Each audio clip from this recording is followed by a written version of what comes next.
Hello people of the tube and people of the U, it is Krish Lafoyd with my deck of amazing awesomeness, Karakuri +7 every turn, stun awesomeness, never loses a game awesomeness. That is a long title, but it is the most awesome deck ever. Yes, you can go +7 with this deck. Yes, this deck is Karakuri. And yes, this deck is stun, so that title is true. No joke.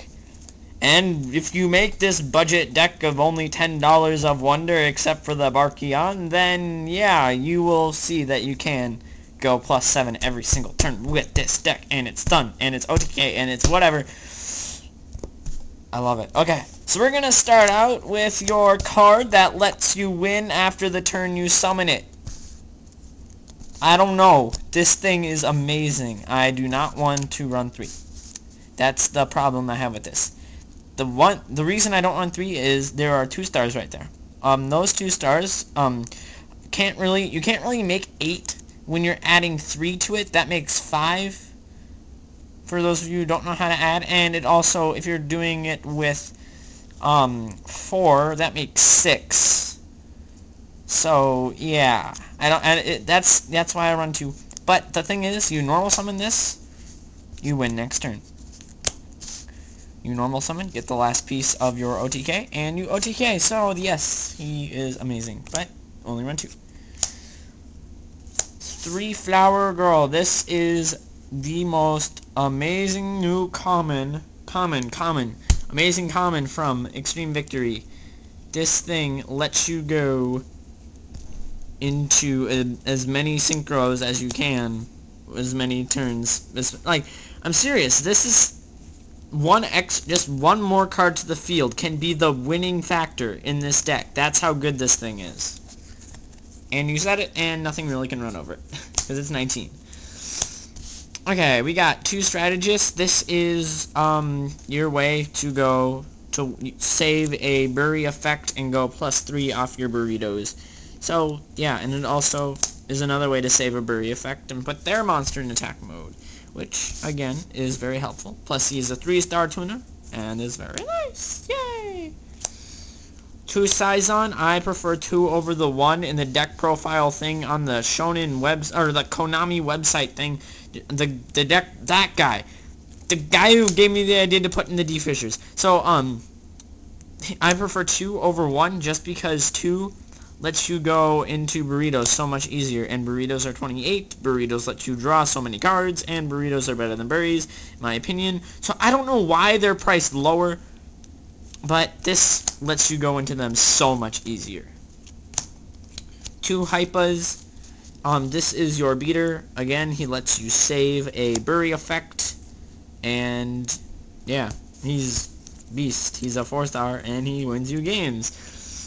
1 Nisamu. This is Emmer's Blade. I only run 1 because, like I said earlier, if you listen and remember and be weird and spontaneous like I am, you would know that I run triple D-Fi, and triple D-Fi does not work well with a card that needs to be sent to the grave to activate. So I only run 1 just in case I draw this and I draw a D-Fi. I'll prefer to set this and then activate D-Fi later on in the game if I can't OTK early enough. So this guy is pretty good as long as I don't have a D-Fi.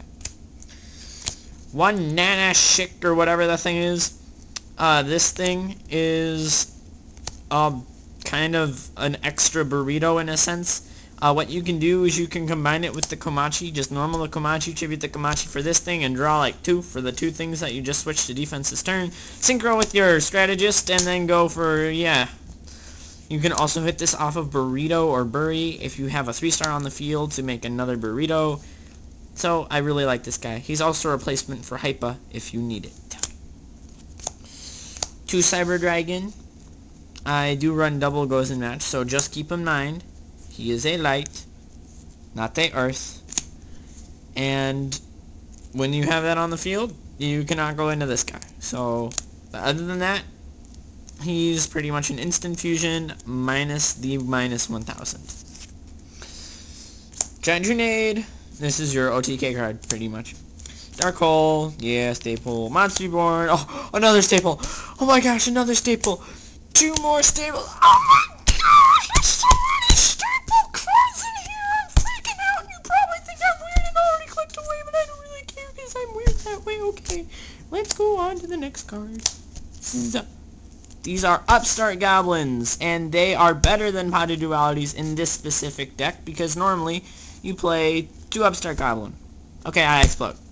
Whereas if you play the 1 Potted Duality, oh, I can explode, but I can't, and I would've, but oh wait, they set 3 back row, okay, and then I try to explode, oh no, they oppression, and I scoop. So, the thing is about Upstarts is you can deal over 12,000 damage normally. So, Upstarts work, Upstarts are good, it's kind of like running 30-some cards in the deck, and this is an OTK deck, so that helps a lot. 2 Instant Fusion, this is your out to you're out to your own gozen match if you want to OTK pretty much. And if you already have monsters on the field. 3 DeFi, this is how you win. You go DeFi, the searcher guy, and then your opponent can't really do anything, and then next turn you just OTK because your opponent really didn't do anything because they have like limit reverses if you're playing Chaos Plants or whatever. So pretty much DeFi locks your opponent down, but since you only have 2 cards based off the graveyard in this deck, DeFi helps you more than it helps your opponent. Actually, it doesn't help you, it doesn't really annoy you, it just sits there and it clogs up a space when you could be setting the very little back row you have. So it's good. I like it. 2 Machine Duplication. This lets you go triple bury. I will not be telling you. It's kind of a puzzle that you shall figure it out on your own right away when you make this deck. Limiter Removal. You pretty much play Limiter Removal after you've overextended, and it's game. That's pretty much it. Okay, now we move on to the, oh my gosh, Bottomless Trap Holes. Where are your warnings? Yeah, I prefer Bottomless Trap Hole over warning. Oh my gosh, what is wrong with this kid? Okay, so Bottomless Trap Hole is going to be exactly like warning pretty much. About exactly like warning as soon as that ruling comes out. So, why not get started now and run the Bottomless? Yay. 2 Deep Prison, Staples, you know, yeah. And it works with your DeFi because they got matching little purple triangle things. Or whatever the shape is. Solemn Judgment, it's a staple. Oh my gosh, another staple. I'm pulling the same thing that I did with the spell cards, except it's shorter this time. Okay, now we're back to random cards that shouldn't be in the main board, but I still put in the main board because they're so busted in the main board. No matter what you're playing, except if it's Blackwings, no matter what you're playing, yes, I said except if it's Armor Master, except if it's Blackwings, you shall just activate this. You're playing Agents, I don't care. I can gozen match and you can't go make your easy Trish. I'm playing 6 Sams, you can't go your Marauding Captain guy, and you can't go Shien. So, and it's funny how these are guys from 6 Samurais.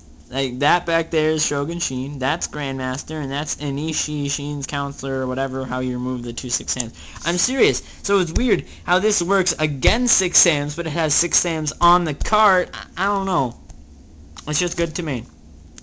So that is the amazing deck of awesomeness. Go +7 every turn, Karakuri, OTK, stun all in one, and it is only around $30 for the main board, and the extra deck is what hits you at around like $250. That's the only problem.